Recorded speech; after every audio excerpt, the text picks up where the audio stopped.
દર્શક મિત્રો, દર સપ્તાહે આપણે ડબલ્યુડી ગેમની ટાઈમ અને પ્રાઇસ થિયરીની કોઈ એક સરળ મેથડ આપણે શીખતા હોઈએ છીએ.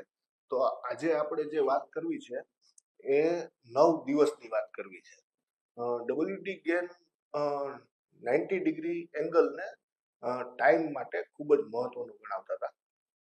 તો અને એણે ઘણી વખત ઘણા પુસ્તકોમાં એવું પણ કીધેલું છે કે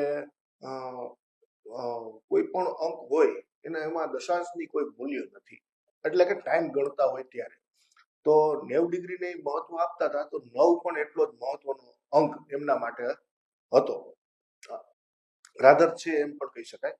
હવે આપણે જ્યારે ટાઈમ ઉપર પ્લે કરવાની વાત આવે તો 9 દિવસનો ટાઈમ છે એ તમામ ઇન્ડેક્સ ઉપર ખૂબ જ સારી રીતે અસર દેખાડતો હોય છે, એવું ઘણી વખત જોવા મળ્યું છે.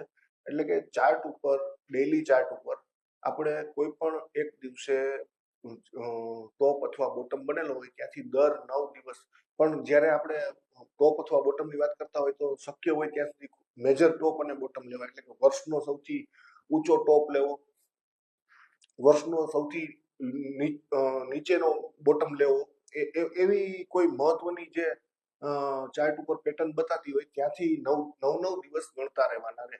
હવે 9 દિવસ પણ ગણી શકાય અને 9 કેન્ડલ સ્ટિક પણ ગણી શકાય. એક અઠવાડિયામાં 5 દિવસ કારોબારના હોય છે, એટલે કે જ્યારે આપણે કેન્ડલ સ્ટિકની વાત કરીએ કે 9 કેન્ડલ સ્ટિક, ત્યારે 9 ટ્રેડિંગ ડે ગણવાના અને 9 દિવસ પણ ગણી શકાય. આ દિવસે જે ટ્રેડની કારોબારની જે રેન્જ બનતી હોય છે એને હાઈ અને લો માર્ક કરી લેવા જોઈએ, અને પછી ત્યાંથી કદાચ ટ્રેન્ડ બદલાય તેવી આપણે ધારણા રાખી શકીએ. જોકે આના માટે આ ધારણાને આપણે કન્ફર્મ તો કરવી જ પડે, એટલા માટે કે ભાવ એ દિવસની ટ્રેડિંગ રેન્જને કઈ બાજુ તોડે છે અને એ દિશામાં આગળની મૂવમેન્ટ પકડે છે એ ધ્યાને રાખીને આપણે આપણી ધારણાઓ બાંધવી જોઈએ.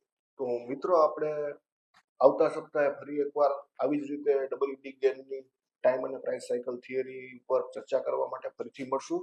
ત્યાં સુધી પૂછા ડિજિટલ જોતા રહો. તમામ પ્લેટફોર્મ એટલે કે ફેસબુક, ઇન્સ્ટાગ્રામ, યુટ્યુબ ઉપર તેને લાઇક, શેર અને સબસ્ક્રાઇબ કરતા રહો. આભાર.